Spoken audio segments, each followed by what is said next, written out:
देखिए, संस्कृत में जितने भी आपका सब्जेक्टिव पूछने वाला है, उन सभी प्रश्नों का आज हम लोग इस वीडियो में करने वाले हैं, ठीक है। यानी कि संस्कृत में जितने भी प्रश्न आपका 19 फरवरी को आने वाला है, ठीक है। संस्कृत में जो इतने प्रश्न सब्जेक्टिव में आने वाला है, ऑब्जेक्टिव तो हम आपको करवा दिए हैं, सब्जेक्टिव में जो प्रश्न आने वाले हैं उन सभी प्रश्नों का आज हम लोग हल करेंगे। देखिए, पहला प्रश्न है कि अलस कथा का वर्णन विषय क्या है। देखिए, अलस कथा का जो वर्णन विषय है वो क्या है, लिखेंगे कि उत्तर में कि विद्यापति द्वारा रचित कथा ग्रंथ पुरुष परीक्षा नामक पुस्तक से लिया गया है। ठीक है। अलस कथा मानव महत्व एवं दोषों के निवारण की शिक्षा देता है। देखिए, जो अलस कथा है वो मानव के महत्व एवं उनमें हुए दोष, ठीक है, उन दोषों को ठीक करने का निवारण यानी कि ठीक करने की शिक्षा देता है। आलसियों को दान देने की इच्छा रखने वाले वीरेश्वर ने यह जानने की उत्कंठा प्रकट की थी कि आलसी जीवन जीने की कला का कैसे निर्वहन करते हैं।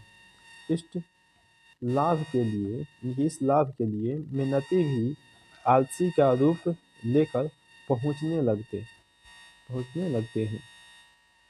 ठीक है। उनकी परीक्षा के लिए दान गृह में अग्नि प्रज्वलित की जाती है। आलसी भागने के क्रम में गीले कपड़े से ढकने, घर में आग लगी, यहाँ कोई धार्मिक नहीं है आदि की चर्चा करते हैं। आलसी केवल करुणा के पात्र होते हैं। ठीक है। देखिए, इसमें जो दूसरा प्रश्न है वो कह रहा है कि किनकी क्या क्या गलतियां हैं, लिखेंगे पठित पाठ के आधार पर स्पष्ट करें। देखिए, लिखेंगे कि गति को यहाँ विशेष रूप से विश्लेषित किया गया है। ठीक है।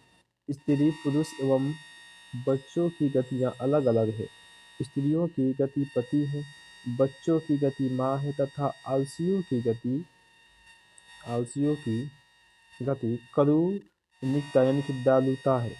अर्थात स्त्रियों की जीवन भंगिमा उसके पति पर निर्भर करती है, बच्चों की जीवन वृत्ति उसकी माँ ही होती है, आलसियों की जीवन वृत्ति दयालुओं पर ही निर्भर होती है। ठीक है। देखिए, अगला प्रश्न अपना कह रहा है कि आलस कथा पाठ में 5 वाक्यों में परिचय दे।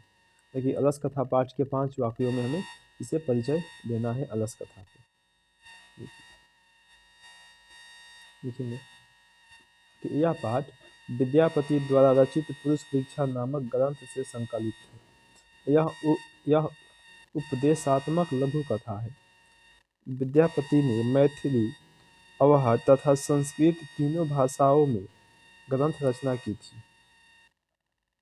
पुरुष परीक्षा में धर्म, अर्थ, काम इत्यादि विषयों से संबद्ध अनेक मनोरंजक कथाएं दी गई है। अलस कथा में आलस्य के निवारण की प्रेरणा दी गई है। इस पाठ से संसार का विचित्र गतिविधि का भी परिचय मिलता है। ठीक है। अगर देखिए, बोला कि अलस कथा में क्या शिक्षा मिलती है, कि अलस कथा जो इसमें शिक्षा क्या मिलती है, लिखेंगे कि मैथिली कवि विद्यापति रचित अलस कथा में आलसियों के माध्यम से शिक्षा दी गई है कि उनका भरण पोषण करुणाशीलों के बिना संभव नहीं है। आलसी काम नहीं काम नहीं करते, ऐसी स्थिति में कोई दयावान ही उनकी व्यवस्था कर सकता है। अतएव आत्मनिर्भर न होकर दूसरे पर वे निर्भर हो जाते हैं। ठीक है, जो आलसी होते हैं। ठीक है। अगला प्रश्न है कि अलस कथा का क्या संदेश है, लिखेंगे अलस कथा का संदेश है कि आलस्य एक महान रोग है, कि जो आलस्य है एक महान रोग है। आलसी का सहायक प्रायः कोई भी नहीं होता। जीवन में विकास के लिए व्यक्ति का कर्मठ होना अति आवश्यक है। ठीक है। आलस्य शरीर में रहने वाला महान शत्रु है, जिससे अपना परिवार का और समाज का विनाश अवश्य ही होता है। यदि यदि जीवन में विकास की इच्छा रखते हैं तब आलस्य त्याग कर उद्यम को प्रेरित होना चाहिए। ठीक है। देखिए, अगला प्रश्न आपका 6 नंबर कि आलसी पुरुषों को आग से किसने निकाला। ठीक है कि आलसी पुरुषों को आग से किसने निकाला। लिखेंगे कि जब 4 आलसी पुरुष आग लगने पर भी घर से नहीं भागे, तब एक योगी पुरुष ने आकर उसके केशों को पकड़कर उन्हें धकेलते हुए बाहर किया। इस प्रकार आलसी पुरुष आग से क्या हो कि बच गए। देखिए 7 नंबर है कि चारों आलसी पुरुष आग से किस प्रकार बचना चाहते थे। लिखेंगे देखिए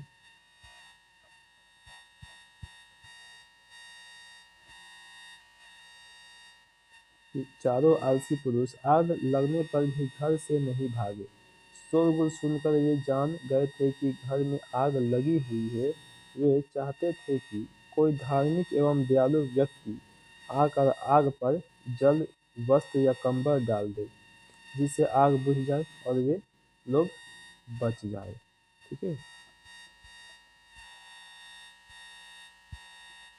तो देखिए अगला प्रश्न आपका है कि अलस कथा पाठ के आधार पर लेखक के विचार को स्पष्ट करें। ठीक है, तो लिखेंगे कि अलस कथा पाठ में लेखक विद्यापति ने अपने विचार को स्पष्ट करते हुए कहते हैं कि आलसी व्यक्ति बिना परिश्रम किए हुए जीवन व्यतीत करना चाहता है। कारुणिक व्यक्ति के बिना वह अपने को मौत से भी नहीं बचा पाता है। आलस्य शत्रु के समान है।